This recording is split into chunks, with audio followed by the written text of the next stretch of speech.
All right, we got projections for the AFC South, the NFC South.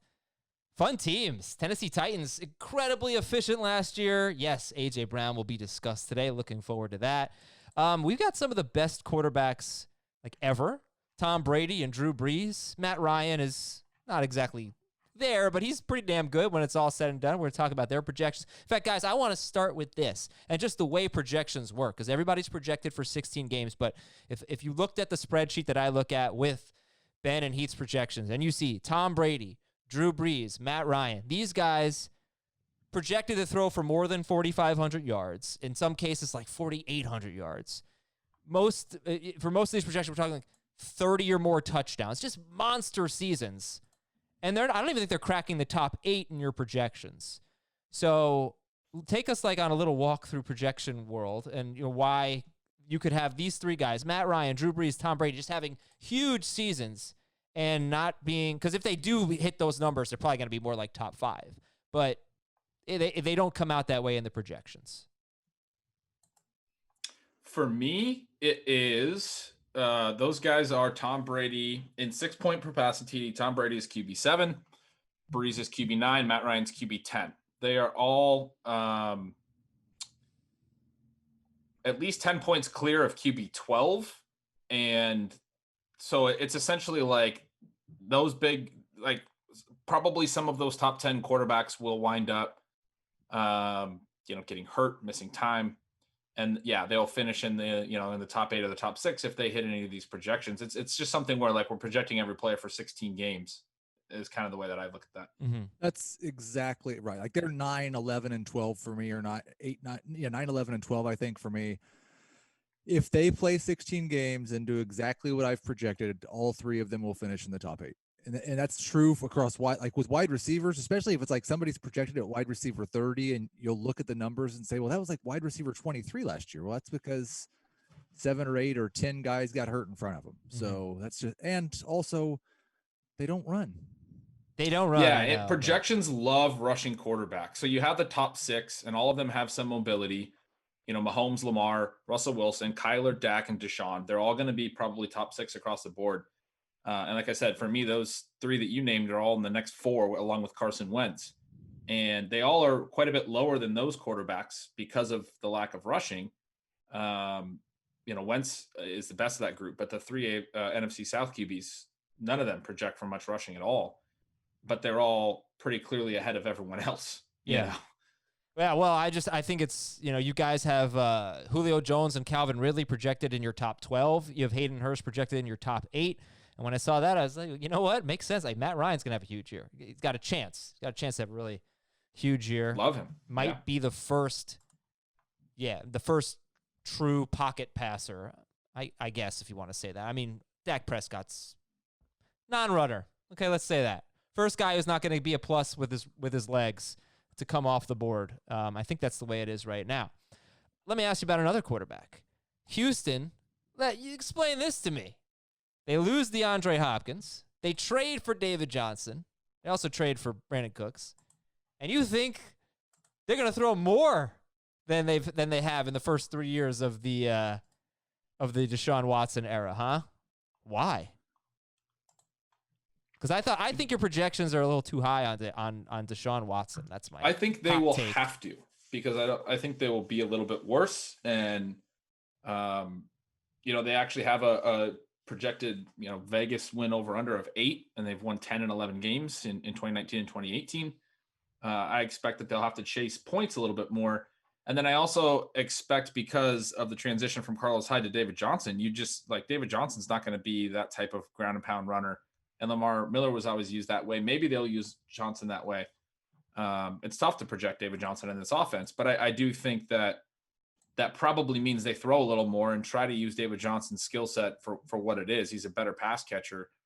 But yeah, I think there's going to be a lot more on Deshaun Watson's shoulders this year. And I actually am projecting him pretty optimistically, I'll admit that, but to basically be up for the task like he always has been dating back to Clemson.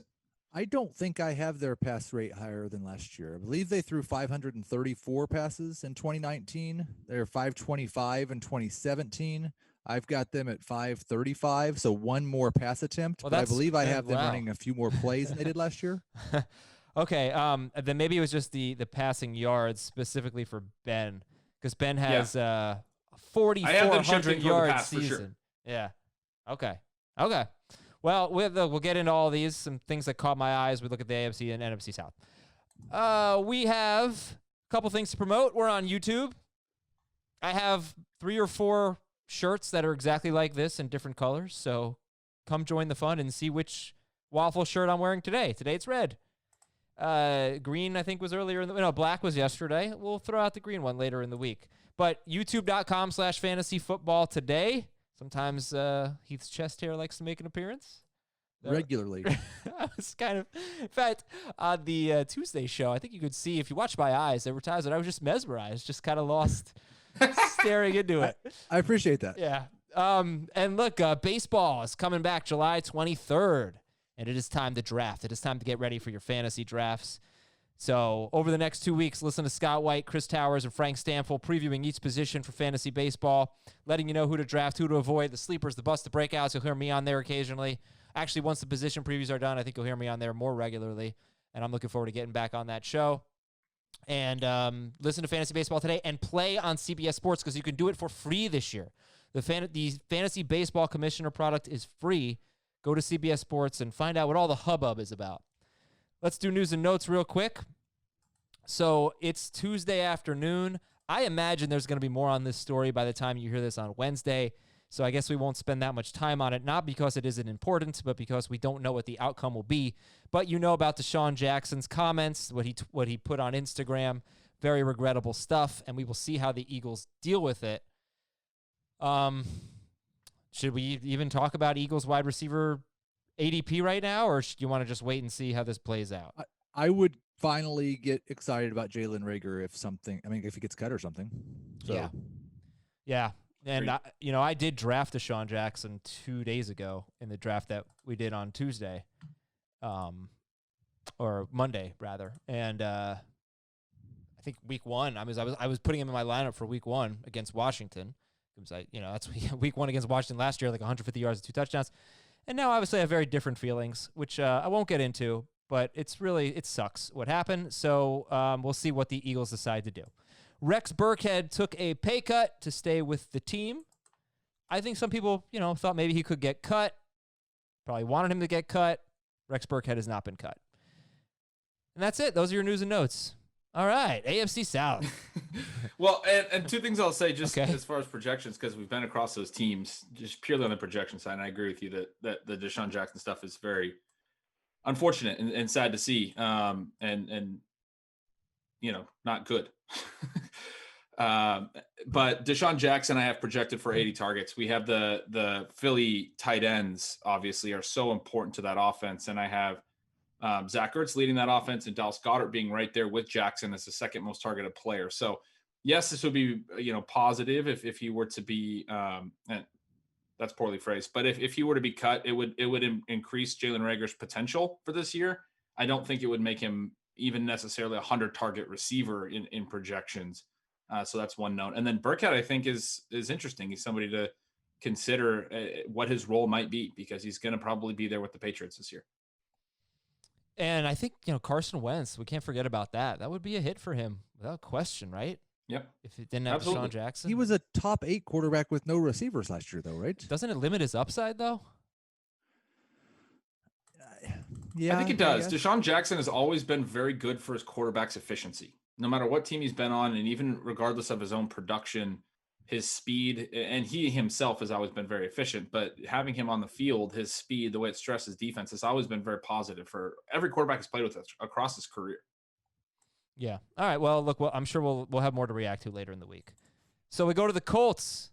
Total wins is at 9 right now. Ben, right on the nose, 9 wins for the Colts. Colts are an over. Easy over. Okay. Easy over. Heath?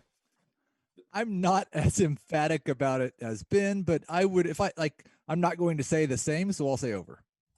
Okay. This is a team that went from 5th in scoring to 17th from 2018 to 2019. I think we all know the reason why. They addressed the quarterback position. Now they have Phillip Rivers. And here's your number to know, 10.5. Ben, you want to take us through 10.5 and T.Y. Hilton? That's the number to know for Hilton and for the Colts. Yeah, that was his average depth of target last year. It was a career low. He typically was much more downfield.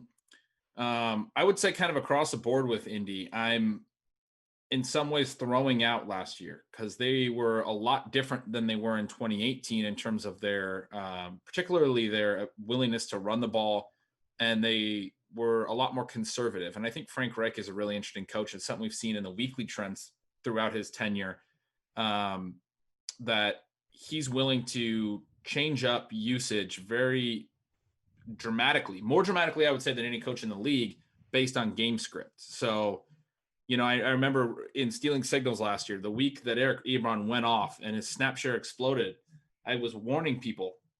They were favored the next game. I think it was against Miami or something. Hey, his snap share is going to come back down if they lead in this game. And that's what happened. But a lot of people were like, oh, Eric Ebron's a full-time player now. Well, no, it was just because they were trailing, and they used to play Eric Ebron a lot more when they were trailing, and they would play Nyheim Hines a lot more when they're trailing, and they wouldn't play Marlon Mack when they were trailing. A crazy stat about Marlon Mack is that he only caught passes last year in wins. I don't think he had a single catch in losses, which is just a really bizarre stat. One thing that was really weird about Hilton, and I've drafted a lot of T.Y. Hilton already, 5th round, occasionally in the 4th round, once in the 6th round. His yards after catch also went down last year, which is really weird. And his yards per catch. Mike Evans gets mocked a lot because he never does anything after the catch, but that's because he's catching the ball 18 yards downfield, and that makes sense. T.Y. Hilton's yards before the catch plummeted, and you would think he might do something after the catch, and he really didn't at all. What I'm saying is yes, I think Jacoby Brissett hurt T.Y. Hilton, and yes, I think he's generally a good value, and Phillip Rivers should help him bounce back. But at his age, there is a chance that his skill set has just deteriorated. Well, why don't we take a look at the projections for T.Y. Hilton? You have, we're not going to talk much about Phillip Rivers. He's like outside the top 20, I think, in your projections. QB 20 for Ben, 29 for Heath. We'll get to the running backs. T.Y. Hilton, wide receiver 20 for Heath, wide receiver 21 for Ben, 129 targets, 81 catches for both of you guys. Very, very similar projections. Over 1,100 yards, 6 or 7 touchdowns. Now, his yards per catch obviously went down to really, really low levels for him. This is a guy who in his career is at 15.6 yards per catch, and he's like always right around there. He's actually typically above that, but it was 11.1 last year. And I'm wondering how you think he fits with Phillip Rivers, because T.Y. Hilton's basically been a top 15 wide receiver whenever Andrew Luck's been healthy, at least the last 3 times Luck's been healthy. And the number 1 receiver for the Chargers is always a top 15 receiver under Phillip Rivers. Put 2 and 2 together, you see where I'm going with that. But Hilton and Keenan Allen are pretty different. So, maybe he's similar to Tyrell Williams, who had a great year that one season. How do you think they fit? Are you confident in projecting him as a top 20 wide receiver? Not at all. Not confident with this projection at all. It's kind of a split the difference projection for me. I agree with you. He could have some deteriorating skills, and I agree with your point that he's nothing like Keenan Allen. But I will say that Rivers likes to take deep shots in a way that I don't think Brissett really did or was asked to. That was kind of my point with the Reich comments. Hilton is going to be a little bit more like the Mike Williams role last will, and Williams did get a ton of air yards. I mean, this is a great time to bring up air yards. Williams had the highest average depth of target of any receiver with at least 75 targets by a couple yards. He was at over 18 yards of depth per target. So just a good, and he had 90 targets. Good indication of Rivers' willingness to chuck it down the field. And he's always had players like that, going all the way back to Vincent Jackson and, all Malcolm Floyd. Always had guys he's willing to throw downfield to. The question with Hilton is, will he get a lot of underneath targets too, or will somebody like Paris Campbell step into kind of a Keenan Allen role and see a lot of targets? Will Jack Doyle get a lot of targets because Rivers tends to favor tight ends? And will Nyheim Hines be in this Austin Eckler role? So it's a question of how much Hilton gets targets at different depths. I think those deep shots will come back for Hilton, but especially if he's right about his skills deteriorating and if his usage isn't necessarily at all depths of the field, he could be a lot worse than this projection. Now, he could be a lot better if he's treated like he was with Luck, like you said. And his ADP is pretty favorable, though, because you have him projected as wide receiver 20, and he's wide receiver 26 off the board between Parker and Diggs. let me throw it over to you guys now. Let's talk about the running backs. And first of all, Ben has the Colts as a more up-tempo team, and he also has 30 touchdown passes for Phillip Rivers. You're pretty bullish on this team, I think. Yeah, I love this team. So the reason I like the over on the wins as well, this team is far and away the best when you look at those projected over-unders I was just referencing, the cumulative schedule. They have a very soft schedule this year and a great offensive line, which I think is probably not discussed enough when we talk about fantasy teams, but they're in good position to be leading in a lot of games, to be scoring a lot of points. Okay, so Heath, Jonathan Taylor versus Marlon Mack. You have Taylor. You both have Taylor getting more carries, and you both have him getting within 5 carries of each other. 209 for Heath, 204 for Ben. But Heath, you don't see as much of a role in the passing game, and you have Taylor as RB 31, whereas Ben has Taylor at RB 18. Yeah, I would guess that those receptions make a big difference. There's a pretty big logjam between RB 20 and RB 30. I am concerned really about 2 things for Taylor: getting on the field on third down, which is hard for any rookie to do. It's hard. I anticipate it will be harder this year for rookies to do early in the season. And he's not battling one guy, he's battling 2 guys. So I think that makes it a little bit more difficult as well. And then my other concern with the rookies, especially when they have a guy like Mack that's had some success in this area, is if they're going to use him early in the season in the red zone. I actually have, Taylor at 44 more carries than Marlon Mack. I have them with the same number of rushing touchdowns, which I'm sure is not the same way as with Ben, but I expect that Mack will be used more in the red zone. And I don't really I do have Taylor more involved catching the ball than Marlon Mack is, but only with 16 catches on the year. Yeah, that's really interesting, the touchdown point, because Mack is, I've noted this before, but he's 5'10" and about I want to say he's like about 211. Mack's 5'11". Jonathan Taylor's 5'10". He's an inch shorter, and he's about 15 pounds heavier, about 227-ish. So a much higher BMI, and somebody that I think physically makes a lot more sense as a goal line back. But Heath could be right with the veteran deference. We definitely see that. Yeah, no, I totally agree that Jonathan Taylor is going to be a better short yardage and red zone running back than Marlon Mack is. I just worry about this year. And I don't know, I have just almost completely with this projection, and anytime someone's brought it up on Twitter, just shrugged off the fumbling thing with Jonathan Taylor in college. I super do not care. But that I don't know that means specifically with the red zone work that the Colts will be completely convinced that that's not an issue at all. Sure. One thing I think is really interesting with this team and projecting them is their schedule, but particularly their early half schedule. They start with Jacksonville. Minnesota's not an easy second game, but then the Jets, Bears, Browns, Bengals, bye, Lions. That's their first 8 weeks. There's pretty much no tough teams there. Maybe Minnesota at home is, one tough game, and the Bears could be better, and the Browns I think will be better, but no games where it's like, okay, they're going to be out of this game. I expect that they'll run a lot in September and October and be able to run plenty. And I think both Mack and Taylor will get plenty of work, but like what I'm basically betting on is that during that time, both of them they'll have enough running back opportunity for both of them to get double-digit carries for the most part early in the season. And then I think during that time, if Taylor is much better than Mack, as I expect, that Taylor can kind of prove that, if he has some big plays and he seizes kind of more of the work in the early part of the season, that would be what I'm kind of banking on, and kind of the way I would see their season playing out. It might not be accurate, but I do think Jonathan Taylor is a really special prospect. And then as far as his receiving, the Mack stat I gave was a little bit wrong. Mack did catch 1 pass in losses, but you always expect teams to throw more when they're trailing, and they do use Hines in those situations. I expect they'll use Hines, and I have Hines projected for a lot of receptions, as many as Heath, but it looks like a lot more receptions overall for the Colts. And that's because even though I don't expect Taylor will play on third downs, it's Phillip Rivers. I really believe in his high running back target rate. And I've had people send me things that say, they're not totally checkdowns or whatever. I think it's just more the way he plays. He gets through pre-snap reads really quickly. He can identify defenses, and he'll swing a pass out to a running back really quick in his read, just because he knows that guy has space to work with, especially on early downs. It doesn't look like it's a check down, but it's more or less that he made a pre-snap read or made a quick read of the defense. He's happy to get his ball to his running backs in space and gets the ball out quick and is accurate. Rivers, we know he throws a lot of interceptions and things, but his receivers throughout his career have always had pretty strong efficiency.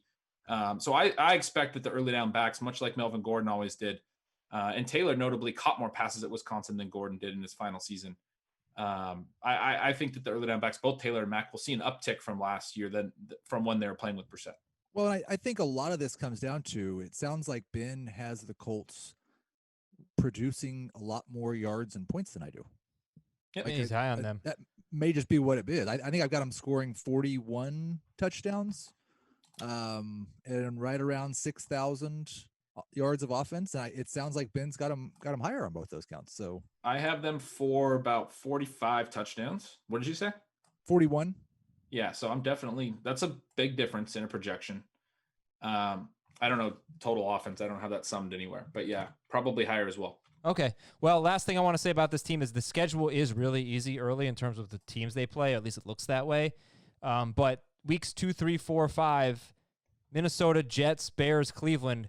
If you just look at the defensive tackles on those teams, they might actually have very good run defenses. I mean, the Vikings added Michael Pierce. I know they lost Linval Joseph. The Jets have had a good run defense, I think at least 2, maybe 3 years in a row, like a great run defense.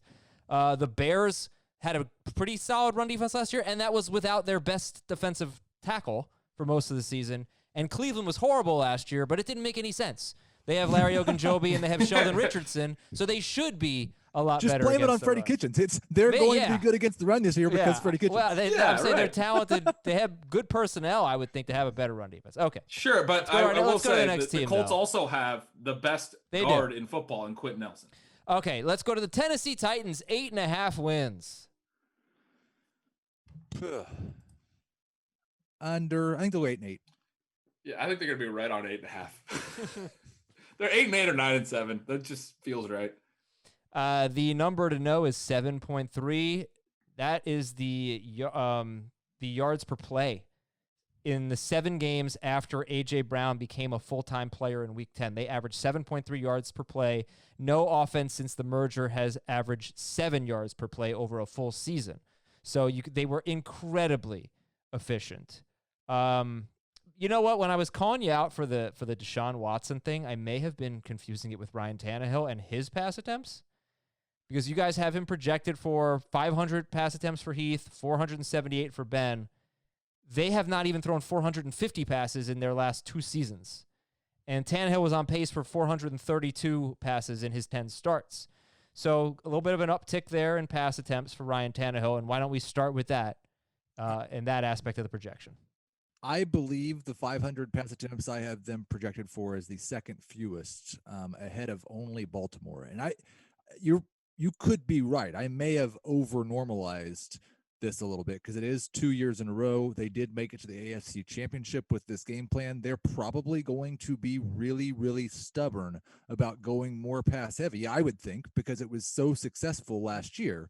And they start off, this is one of the things that, like, talking about a schedule that a team starts off with, they start off with Denver, Jacksonville, Minnesota, Pittsburgh, the Bills. Like, they may have a bunch of just low-scoring slobber knockers early in the year.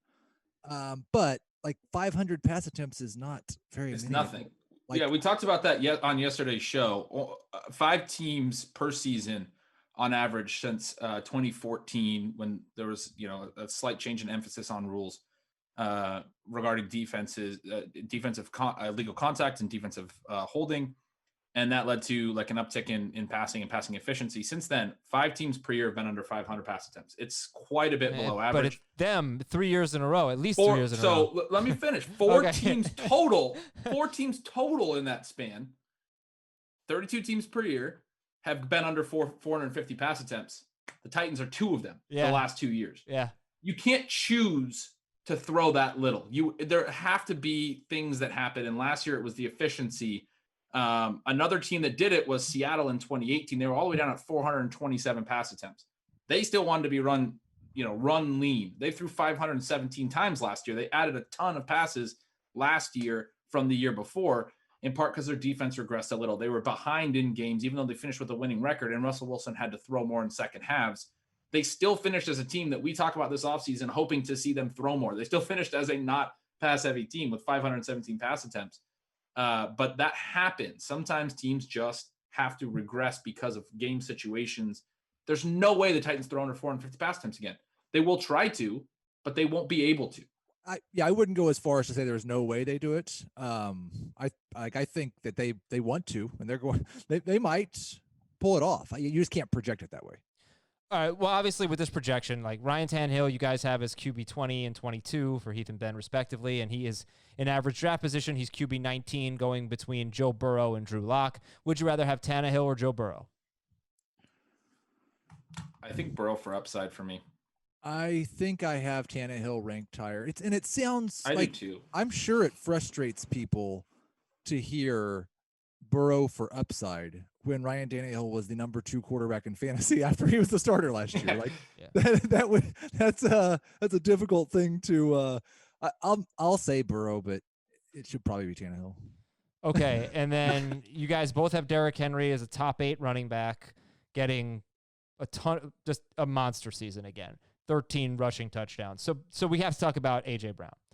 Heath has him coming out as wide receiver 23 and Ben as wide receiver 11. Ben has him for 14 more targets, 13 more catches, about 150 more yards, and about another touchdown. So I feel like Heath has A.J. Brown doing almost worse than he did last year in terms of yards. Is that true? 1,087 yards? I think he had like 1,050 last year. He had 1,051. Okay, 51.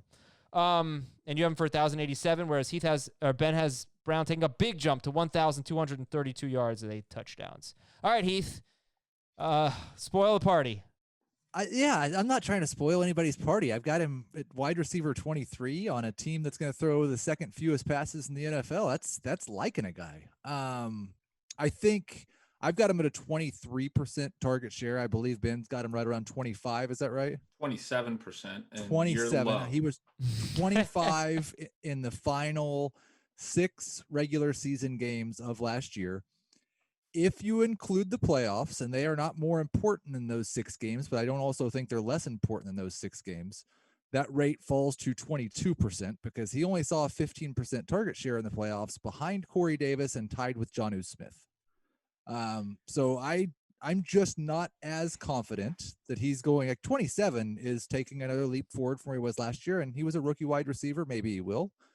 I also think it's possible that teams weren't treating A.J. Brown like the number 1 wide receiver for most of the second half of last year because he didn't do very much for the first 9 games. And then in the playoffs, he was treated like a number 1 wide receiver and he didn't get the ball as much. Okay, Ben. I mean, I've made the case a million times, but yeah, he wasn't playing a full snap share until week 10. That's why we talk about week 10 on. And it improved their whole offense. Their team was way more efficient. It was very clear that once A.J. Brown was their number 1 receiver, this was a completely different team. He had, I think, more yards after the catch in that stretch than anyone else on the Titans had receiving yards or very close to that. He was essentially the reason for Ryan Tannehill's success. And again, it's a lot of that was yards after the catch. You can, your results may vary, but there are definitely numbers that support that claim. And I believe pretty strongly that A.J. Brown's going to grow into a better player. He was a very good college player. He makes a decent point about the playoffs, but there was 2 games where he only saw 4 targets, and they threw about, I think it's 15 and 16 passes in those 2 games. They threw about 30 passes combined, which is, when we talk about a 500 pass attempt rate, we're talking about 28 passes per game. So their first 2 playoff games, they were as run heavy as ever. They got out ahead and they leaned on Derrick Henry, and they're going to do that as much as they can next year. But Derrick Henry can't rush 35 times a game. He'll get like 500 rush attempts. It's just not going to happen.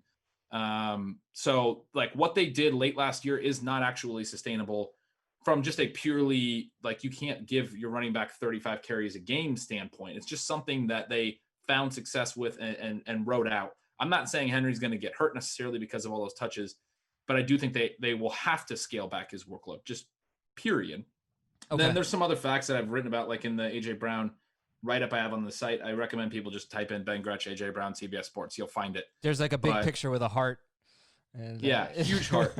But like Tennessee was the heaviest run team in win 7+ point lead, or I think it's a win percentage. I'm stealing this number from Hayden Winks at Roto World. I think it's win percentage when their win probability. When their win probability was over 75% in a game, they ran, I think it's 69%. They threw 31% of the time. And only one other team, the Vikings, were below even 40%. They ran about 10 percentage points less than everyone else in the league, but Minnesota, when they led, and were in a clear run to win situation. So you have to assume that the Titans will be in that type of situation again, very frequently all next season. And Adam noted it on the number to know at the top. They were more efficient than any offense in that stretch when they were winning a lot and Henry was running a lot. They were more efficient than any team ever. They're not going to do that for 16 games next year. They're going to be in worse game situations, which means they won't be able to run 70% of the time in those situations, which means Derrick Henry's rushes will come down. They'll throw more. And also another point, when AJ Brown's receiving regression kicks in, which it will have to, they'll have to throw more because of that. They won't have long touchdowns to take their offense off the field and allow them to run so few plays. You can't regress their passing efficiency and Derrick Henry's rushing efficiency and their offensive efficiency without then recognizing that they won't be able to score as quickly and they'll have to stay on the field some. That's why I have them with 30 more pass attempts than you do. Sure. So the main point, I guess, comes down to market share. I think AJ Brown is a 27% guy. He was 25% down the stretch. I agree with you that the couple playoff games, or your stats obviously accurate, but I just think those were wonky games. And I don't think there's really any competition here. Corey Davis hasn't shown that he can do, I think, the role that you're projecting him for. Let me get into Jonnu Smith then. Yeah, let's finish with Jonnu Smith because he's really interesting. Because Heath, I will defend the honor of Corey Davis. He has shown very well that he can do 55 catches for 700 yards. He has absolutely shown an ability to fill that role. Okay, sure. All right, Jonnu Smith, wrap up on this. Tight end 9 for Heath, tight end 23 for Ben. Heath has him at 85 targets, Ben at 57. I mean, very, very different projections here. A big role for Jonnu Smith for Heath. Go ahead, Heath. Yeah, I've just got them at a very similar target share for tight ends as what they were last year, but I've got them throwing 80 more passes. So there's about 115 targets to go for the tight ends, about 70% of them going to Jonnu, 30% of them going to Anthony Firkser. I think this is probably more in line. I've got them at 17% of the team's pass attempts. Yeah, I have him. Oh, wait, what? You have Jonnu at 17%? Jonnu at 17. You've probably got him at 14. And I got him at 12, and I have Firkser at 8. So I actually have a 60-40 split there. And I have their tight end targets coming down a little bit and their receiver targets going up a little bit because I have AJ Brown being kind of more of that elite number one. So it's basically just that Jonnu Smith sucks because AJ Brown's awesome. No, it's because he played as the starter all last year, and this is basically the percentage that he got. And you're projecting a huge leap forward from his numbers last season. I don't think he quite played at the starter all year long, but yeah. Okay. I am projecting a leap forward. So let me ask you this question. I just want a one-word answer. If Adam Thielen and A.J. Brown have the same amount of targets, who has a better season? It's a dumb question, is my response. Why? It's not a dumb question because we've only seen 6 games of A.J. Brown being good. But yeah, A.J. Brown. No, we haven't. That's the whole point. We've seen his whole college career. Wait, and the guy he dominated in college is now a guy that you love in the NFL. We've seen 3 years of Adam Thielen. This is not like we've seen half of it. Adam Thielen's been great. I was just asking a question here. It's not a dumb question. No, I know. It's not a dumb question. Because your projection, Ben, you have them projected for a very similar amount of targets. So Adam Thielen or A.J. Brown, they have the same amount of targets. A.J. Brown has way more upside for a couple of reasons. One, he's going to have a higher just one word answer. Who has a better year if they have the same targets? Brown. Easily Brown. He's not a 30-year-old coming off a hamstring injury. I mean, we can do this all day, though. We're going to take a break. When we come back, 6 more teams to get to, including the Houston Texans, who have Brandon Cooks and David Johnson. How do we project them right after this? Okay. Number to know, 10.7. That is David Johnson's yards per catch over his career. That's exceptional. And 10.5 yards per catch last year for David Johnson. It's not a team that throws a lot to their running backs, but that had been in the DeAndre Hopkins era. So, Heath, how much what's the best way to say this? Basically, how did you go about projecting this team without that wide receiver, that DeAndre Hopkins, that staple who's been there, played every game, and been so productive? Well, we've got, in terms of the running back targets, what I basically did was we've got 3 years worth of data with this coaching staff, and the most they've thrown to the running backs is 86 targets back in 2017. I've got them at 86 targets. That may be kind of a coincidence, but I tried to stretch as far as I can. The bigger problem for me with David Johnson is the fact that Duke Johnson is the other running back there, and he's also been very good catching passes. I kind of disagree with the idea that there's not enough room for David Johnson because of how much they don't throw to running backs. My concern is more that if they split those between he and Duke Johnson, then there's not enough room for David Johnson to be a great pass catching back. I think you have to assume they're going to change. They did not want to be an offense that fed all of their targets to one guy anymore. And so I don't have anybody on the team with more than 112 targets this year. David Johnson's ADP, Ben, is round 4, RB21, going in between James Conner and Chris Carson. How do you feel about that? Well, I don't like it because of injury, but I think he hit on all the important stuff. I don't have anyone with more than 115 targets. That's Fuller for me. It's Cooks for him. We're a little bit different on who we think the number one will be. But Johnson, the key here, and the reason his yards per catch has always been so high, is he split out a lot, and he's a very good receiver when he splits out wide. We didn't see enough of that from Arizona after Bruce Arians was gone and after, he came back from his injury where he missed 2017, but that's what we saw in 2016 that made him great. And whenever he did it in 2018 and 2019, he was good. So the big question for me with David Johnson, it's like impossible to know, but will they split him out a little bit and use him as like a downfield receiving weapon? And if they do, I think that's really good for David Johnson. And the running back target things, they won't carry over because he won't be playing running back. I hate the fact that they signed Randall Cobb and traded for Brandon Cooks because they already had Will Fuller and Kenny Stills, and they don't have a receiving core that would suggest playing a running back at receiver regularly. Yep. What does this mean to you guys? Just this trend under Bill O'Brien with Texans running backs since Arian Foster. No more than 44 catches for any running back. That was Duke Johnson last year. And not a lot of rushing touchdowns. And I know Deshaun Watson takes some of them, but just not a lot of carries inside the 10-yard line. Lamar Miller had 8 in 2016. Carlos Hyde had 8 in 2019. And for Carlos Hyde to have 245 carries and only 8 of them inside the 5, it's just a weird thing. For example, I don't think that Julio Jones' touchdown numbers make any sense. I think it's fluky year after year after year after year. But the low touchdown numbers for Texans running backs, is that fluky, or is that by design, and is that something that we should factor in with David Johnson? You should factor it in because he has Deshaun Watson.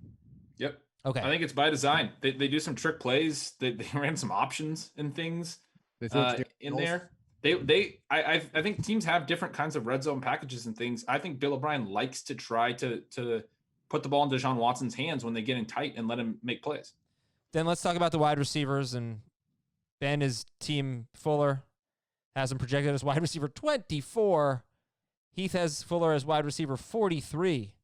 And Heath has Brandon Cooks as wide receiver 34. And Ben has Cooks at wide receiver 40. Big difference here is Ben has 19 more targets for Will Fuller, whereas Heath has 11 more targets for Brandon Cooks. And when I say 11 more targets than Ben has him for. Okay, so Heath, team Brandon Cooks. Yeah, I mean, this is a guy who, until last year, 4 straight years of at least 1,000 yards, 4 straight years essentially as a high-end number 2 wide receiver. He has been awesome in a variety of different situations. And I really just kind of feel like if the Texans thought that Will Fuller could be their number 1 wide receiver, I'm not sure why they'd go trade for Brandon Cooks. Brandon Cooks has been a team's not number 1 wide receiver, some very good teams' number 1 wide receiver. And it's worth noting you're not projecting him to be the top 15 guy that he usually is. You have him as wide receiver 34. Yeah, I'm right behind Heath in projection of Brandon Cooks. I just had them throwing more and have Fuller as a number 1. I think this is a great situation where we talk about the shortened offseason and what the impact's going to be. There's all sorts of stats about how much better Deshaun Watson is when Will Fuller's healthy and on the field. He knows Will Fuller like the back of his hand. They've always been super efficient together. I don't see how Brandon Cooks is going to come in, stay healthy, and outperform Will Fuller. It's just not going to happen.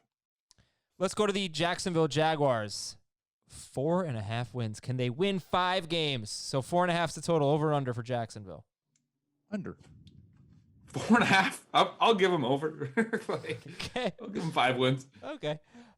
So the number to know is 31. They were 31st in red zone production last year, so they just did not score. Leonard Fournette, 3 touchdowns. Crazy. You look at ADP, Gardner Minshew's QB 25. He's going in between Teddy Bridgewater and Sam Darnold. Real quick, since I know Heath is obviously high on him, so let me ask Ben, because you have him as QB 18. Who are some quarterbacks, like, would you take him over Tannehill? And let's start with that. Would you take Minshew over Tannehill? Well, you don't have to. I don't think he's ever gone over Tannehill in any format where you're drafting this who do you late. like better? I have him 1 spot behind Tannehill, and I probably would take Tannehill for a little bit more security, but I do have Minshew projected higher. Okay. This is a team that's going to throw a lot because they're going to trail.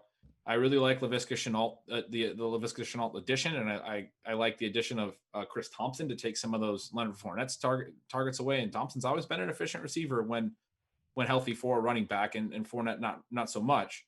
And I like the addition of Tyler Eifert, which is not a huge addition, but when healthy should be an upgrade on their tight end situation from 2019. So I think Minshew's in a position, and he scrambles enough and everything else, that he could pretty easily be this top 15 quarterback that he has projected.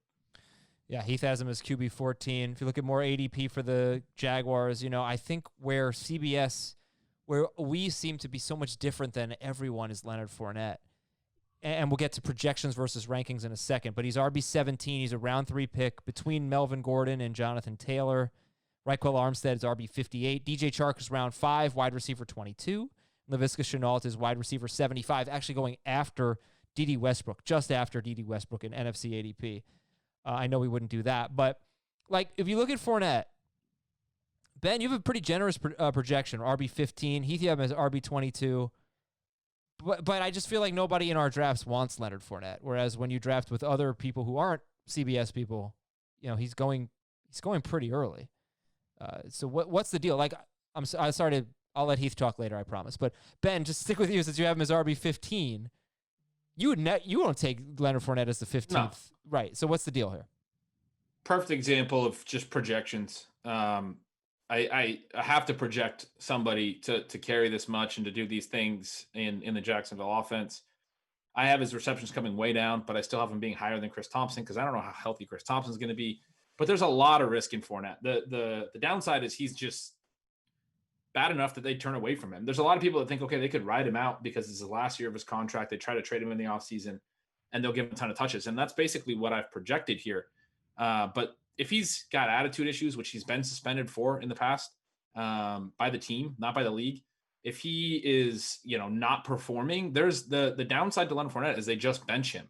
They just decide he's not going to play anymore, and they're going to move forward with this young team and put Raquel Armstead out there and Chris Thompson out there. So this is not a guy I'm drafting anywhere near my projection for. Heath, do you like DJ Chark this year? You and Ben have pretty similar projections for him, around 130 targets, 75, 80 catches, over 1,000 yards. Ben's over 1,100 yards, 7 touchdowns. Ben has him wide receiver 18. You have him wide receiver 27, separated by 15.5 points. Do you like DJ Chark this year? I do. He's a guy I constantly feel like, man, I should project him a little bit higher, but I'm just not sure. As good as the connection was with Minshew and as fun as it is to watch him throw those bombs and hit him occasionally on the sideline, he was still a quarterback that dumped the ball off a lot. And so I have a hard time getting Chark over 130 targets. I don't think Minshew's going to be exceptionally efficient. And so the efficiency is still good, but not outstanding. I love with the Texans, I don't have anyone over 112 targets, and I have a guy at 115. I can't get Chark to 130 targets. You have him at 127, but I have him at 131. So you're these little slide notes to where my projections are. I didn't know what you had him at. I just think if I had him at 132, he'd probably be a top 20 receiver for me. Gotcha. I think that's probably the difference. 5 targets would make that big of a difference? Maybe 7. Okay. Okay. That's the thing about projections, Adam. That's why Leonard Fournette, I only have Leonard Fournette for 12 more receptions and 11 more catches than he does. And I have him a lot higher in total points. That's the thing with projections. You make small tweaks and a guy can fall a bunch of spots. And that's why I don't think you should cling too much to the final projection number usually. Okay. But 12 catches is a lot. whereas like 5 targets. Fournette, yeah. Okay, NFC South, fun division this year. Saints 10.5 wins, over under. Over. Under. The number to know is 12. In 2019, Alvin Kamara and Latavius Murray combined for 12 total touchdowns. In each of the previous 3 seasons, Saints running backs combined for at least 24 scores.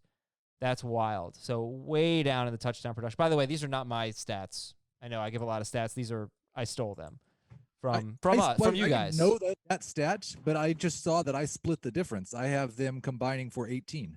So right in between 12 and 24. Yeah, and people are going to think of Taysom Hill, so we should address that. He had 8 touchdowns last year. 7 touchdowns, but 6 of them were receiving, which is weird and not like just kind of crazy. He only rushed for 1. He caught 6 touchdowns on 19 receptions, which is like the most ridiculous rate of any player in the league. I actually want to start with Latavius Except Murray. for Mark Ingram, maybe. Yeah. I know that Latavius Murray is a weird place to start, but if you think about the way people think about Murray now compared to a year ago, we were kind of expecting Mark Ingram-like production, and definitely a guy that you could start like a 0 RB, great target, good flex option if you're waiting on running back, something like that. And now he's kind of an afterthought. He is the 46th running back off the board. You guys have him projected for more than 120 carries. And before Kamara got hurt in week 6. The first 5 games of the year, Latavius Murray was on pace for 77 carries. And if that holds up, if I knew that was going to be the case, I'd take Alvin Kamara second in fantasy leagues. Because Alvin Kamara was on pace for 240 carries and 83 catches. After the injury, it was more like a 120 carry pace, using some Azer numbers, eliminating the first and the last game in that stretch, blah, blah, blah, for various reasons. But whatever. I just want to talk about the backfield split, basically. And if Latavius Murray is not getting a lot of carries, because Heath, you have him for 151, then that would mean that would be great for Alvin Kamara. So Heath, break that down, the backfield. Yeah, I wonder how much, like New Orleans has talked about how the fact that Alvin Kamara had to play at 75% the second half last year because he never got fully recovered. And again, another one of those situations where they tried to kind of give, and I have him with quite a bit of work. I think the Saints will be more run heavy than they were last year because they had trended that way 3 years in a row. So I don't necessarily think that Kamara has to take much of a back seat. The thing that's really interesting with Murray is in drafts, a lot of times I don't really want to take him around some of those other running backs that we think of as high upside if the guy gets hurt. And that's not really fair to Latavius Murray. He had 307 yards and 4 touchdowns in 2 games without Kamara last year. Yeah. Like, he showed massive upside. He was arguably the best waiver wire ad of the year, but even though it was only for 2 games, he may have won you those weeks, and those 2 games could have gotten you in the playoffs. It was remarkable what he did. And Ben, you have a pretty aggressive projection for Kamara with 216 carries, 15 more than Heath. Heath has him as RB3 in the projections. Ben is RB2 in the projections. But in the rankings, real quick, guys, Kamara is where for you guys? 3. I have him at 3, third overall. I'm questioning whether I should have him above Barkley. My projection for him was comfortably ahead of Barkley's. Let's see what else stands out, Ben, when you look at the Saints projections. Anything in particular? I have been down on Emmanuel Sanders, and I think the big point about the Saints rushing TDs is, a reminder that Jared Cook as well didn't see a lot of targets last year, caught more touchdowns than he has in his career on kind of low volume, but he's still there. But realistically, like, not a lot of Saints, and we talked about this on a show, I think just last week, not a lot of Saints have had more than 70 targets outside of Thomas and Kamara since Kamara came in the league. And I think now that you have Sanders and Cook kind of competing for that third receiving role, I don't see how either of those guys is really an effective, fantasy option consistently. Yeah, I was unaware until this week that there were some people that were kind of excited about Emmanuel Sanders. He's been going in like the 8th round in some drafts. I don't think he should be drafted at all. Drafted. Okay.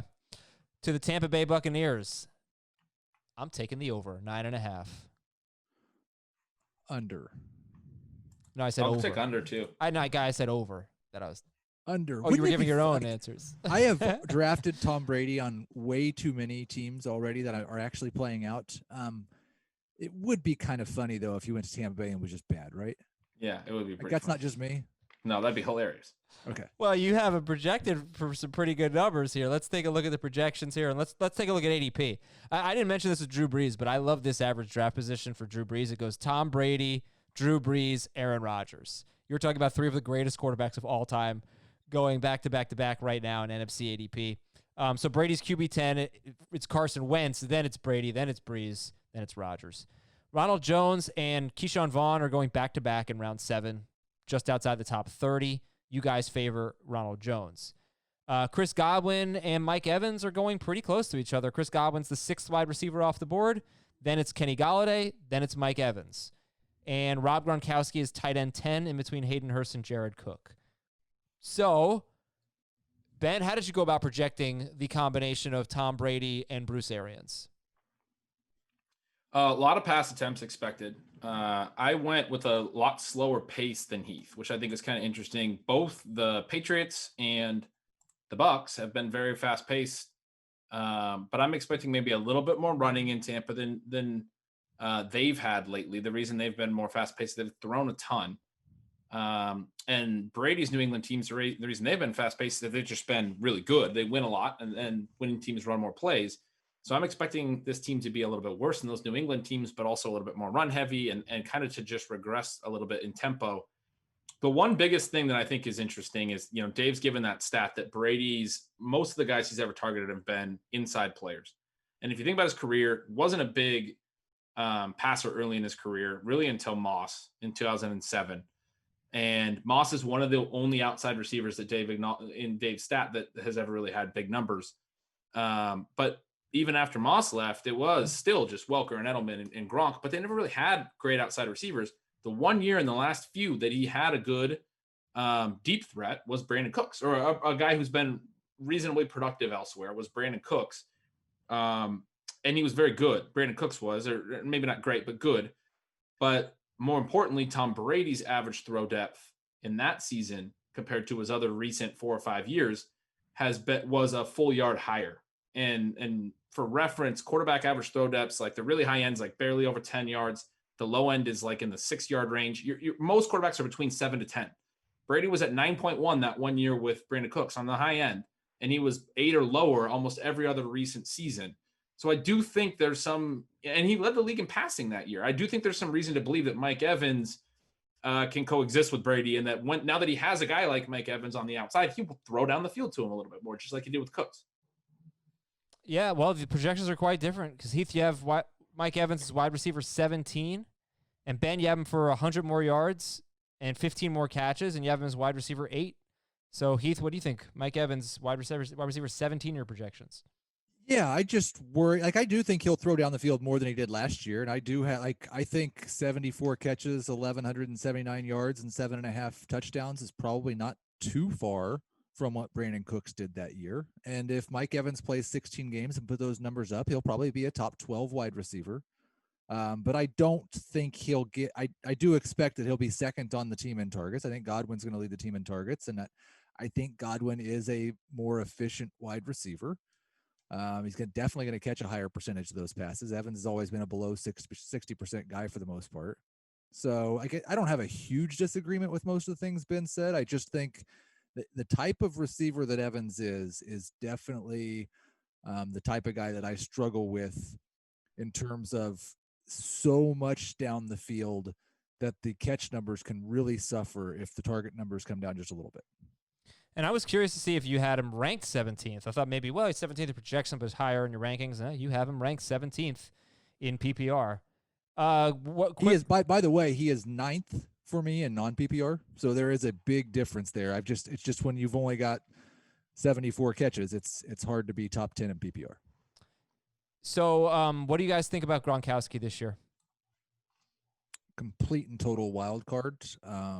He's a good low end starting tight end. Like if you get past the guys that you feel confident are going to be top 7 or 8 tight ends, there's no better dart to throw than Gronk, because when he plays, he could be a top 3 tight end again. Like he looks like he's in outstanding shape. He's basically the same age as Travis Kelce. If he's 100% healthy, then he could be perfectly fine. Was he a thorn in the side of the wide receivers? Did you downgrade the wide receivers because of Gronk? A little, yes. Godwin in particular, because I care a lot about the depth of throws. And what Heath was talking about with Evans, he's a downfield target. It's the same thing I was saying with Brady. Evans, to me, is actually less impacted by Gronk. Gronk's a vertical tight end, but his depth is going to be really close to Godwin's. And I don't think Godwin's going to run the same kind of option routes and everything that Edelman and Welker ran. He's just a different player. He's a more vertical slot receiver. Those guys were like 6 yards of depth per target. Godwin was like 10 last year. Evans was like 14. So I actually have Evans leading the team in targets, and I have Gronk cutting into Godwin a little bit. But I ended up with Godwin having more targets than Heath even did because I had them passing a little bit more. So okay. All right, we got a couple of teams left. We got the Atlanta Falcons and 7.5 wins for the Falcons. Over. Really? Under. I think all the teams in the South besides Carolina might win 9 games. Well, they finished strong last year. In fact, their defense, they went 6-2 in their last 8 games, and they gave up 18.6 points per game. 31 points per game in their first 8 games. They went 1-7. 18.6 in their last 8 games. They went 6-2. Very interesting. We talk a lot about the Bucs defense getting better. We don't talk as much about the Falcons defense getting better. I'm not sure that we buy it because I think people think their defense is going to stink this year. The number to know is 29. The Falcons have been 29th or worse in rushing production each of the past 2 seasons. Matt Ryan's QB7 going in between Deshaun Watson and Josh Allen. Todd Gurley is a round 3 pick, early round 3. RB15 in between Edwards-Helaire and Melvin Gordon. Would you guys rather have Melvin Gordon or Todd Gurley? I think I'm taking Melvin Gordon over him, but I don't really draft either. I actually have Gurley 1 spot ahead of my rankings, but I don't usually draft a running back ever in that range. I've got Gurley a little higher in non and Melvin a little higher in PPR, but they're very, very close. I would take both of them over Clyde, but. And I know you're going to love the ADP for Calvin Ridley, wide receiver 16, round 4. In between Adam Thielen and A.J. Brown. About that. Give me Ridley over both of them. How about you, Ben? I have Ridley over both of them, too. I have Ridley over A.J. Brown by 1 spot. Okay. Very excited about Ridley. Good. And, yeah, like I said, both guys projected to be top 12 wide receivers, Julio and Ridley. 7 touchdowns projected for Julio Jones. That's a lot. Big year. That's a lot for him. Todd Gurley, 220 carries in a 16-game season. That's what he had in like 15 games last year. So not the typical workload for Todd Gurley, Heath. I don't know how the Falcons could. Like we know that he's not quite the same guy that he used to be. And the one thing that could, I don't even know if it would change it, but like if their defense was good, maybe he gets to 240 or 250. But this is a team that historically has shared the football, and now they've got a running back who's got some arthritic component in his knee. I think they're going to keep sharing the football in the backfield. Now, the question is, who is it? Ito Smith? Is it Kadri Allison? Is it Brian Hill? We don't really know that, but there's a second running back that will be draftable in Atlanta. We just don't know who it is yet. Allison was used pretty heavily as like a goal line back, like a pounder. He's a bigger back.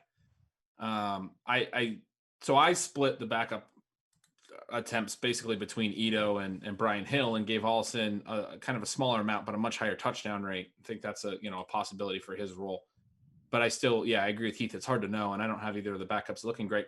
The thing that stands out to me with the Falcons projection is how concentrated this offense is. I mean, you don't project a lot of offenses as concentrated as you will when you look at Atlanta if you do a projection, because they basically have Julio Jones, Calvin Ridley, and Hayden Hurst, and they project for over 600 pass attempts pretty easily. Both me and Heath have them way over 600.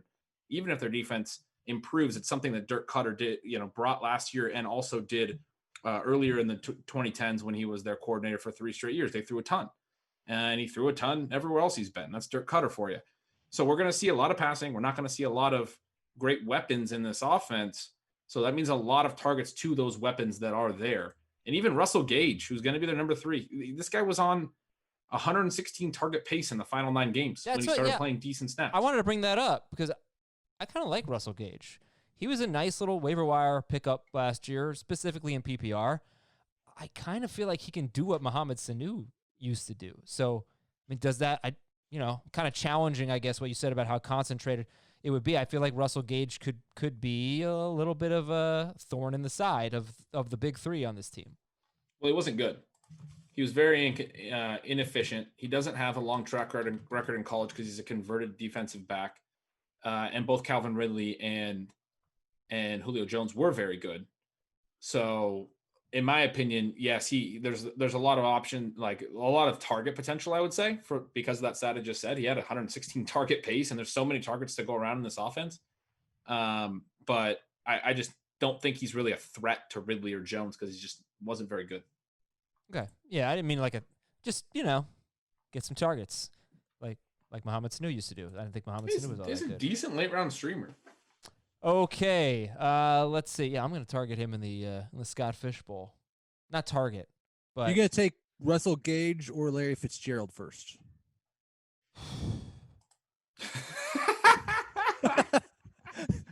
I have Gage ranked higher, but I projected Fitzgerald for a lot of targets. Wow, that's a good question. Let's go to our last team here, and it is Carolina. 5.5 wins. Over under. Under. Okay, 633 is the number to know. Second most pass attempts in the NFL last year, 633. Teddy Bridgewater is actually going ahead of Gardner Minshew. How about what? We don't like that here. Christian McCaffrey going first overall. DJ Moore, wide receiver 13 off the board, in between Cooper Kupp and Juju Smith-Schuster. And Robbie Anderson and Curtis Samuel around 60th at wide receiver. Ian Thomas, tight end 21. Ben, you have a lot more volume, a lot more plays for the Panthers, right? Yeah, I do. Just kind of expecting that's how they'll play. We don't know. We don't know what to expect from Matt Rule and Joe Brady, a couple college minds that are basically taking over the head coaching and offensive coordinator duties and building this offense from the ground up with a new quarterback. We don't know what that's going to mean, but I'm expecting that they'll be a little bit more modern, a little bit more shotgun spread, quick passing, short passing, and a lot of plays. Because Teddy Bridgewater is more of an underneath thrower. You just, move the ball and run a lot of plays. Yeah, I think that will be the intention. It's just that what we've seen lately, from my perspective, rookie play callers are not very fast at getting plays in. And I think like the short underneath passes, and I don't know this for sure, but I would expect Bridgewater's going to complete a lot higher percentage of his passes than they did last year. And so completed passes, the clock keeps running. So I don't know, like maybe I'm just a little bit low. I have them below, like 20 plays below league median, 15 plays below league average, just because of the rookie play caller and the fact that they're going to lose so many games. But they might be closer to league average, and they may be a team that speeds up as the season goes on, as they kind of gel and figure out what they want to do. Yeah, and I'm like 15 plays over league average and think the same thing. They might be closer to league average, but we're just leaning opposite directions, basically. And I must point out, you both have DJ Moore projected as a top 5 wide receiver. Good. Next question. On the AJ Brown point, I probably should have just directed everyone to the article and quit. I'll do that here. I think everyone's already seen DJ Moore or heard my take on DJ Moore. Okay. Top 5 is aggressive, but okay. He was on pace last year for about 152 targets before he got hurt. And he's consistently been over 9 yards per target. All he needs is normal touchdown luck to be a top 5 wide receiver. If he has good luck one year, he might be the best wide receiver. Does it matter to you how good Teddy Bridgewater is? That's obviously an X factor. I think Teddy Bridgewater is good. I know what you're going to say. That he's better than their quarterback situation last year, but for sure. But he's never. I don't even think he's been on pace to throw for as many yards as the Panthers threw for last year. Like he's never. Well, where's he good? He's really he throws underneath, and he's really accurate underneath. He's still, even when adjusting for depth, that next gen stat I've mentioned, completion percentage over expectation, he was still positive, even adjusting for the fact that he was throwing underneath, and those should be completed at a higher rate. And so he's right. He's going to complete a lot of passes. That's where DJ Moore works as well. So the risk I see for DJ Moore is if they really change Curtis Samuel's role. He was mainly a deep threat last year. Robbie Anderson could be the deep threat this year. If they make Samuel a player who's playing more around the line of scrimmage, like he did a little bit more at Ohio State, then maybe it's McCaffrey and Samuel and Moore around the line of scrimmage instead of just McCaffrey and Moore. But I still think Moore kind of proved last year he's a lot better of a player and will command more targets than Samuel. But it might make it harder for him to hit what me and Heath have, which is 145 targets essentially each. Oh, that will do it for the South divisions, the AFC and the NFC. We're going out west to Ben's world on Thursday's show with the AFC and the NFC West. How will the 49ers backfield look? How will the Chiefs backfield look? I'm going to just, that's it. Those are the only two teams I'm going to tease. I did not even realize those are the Super Bowl teams from last year when I did that.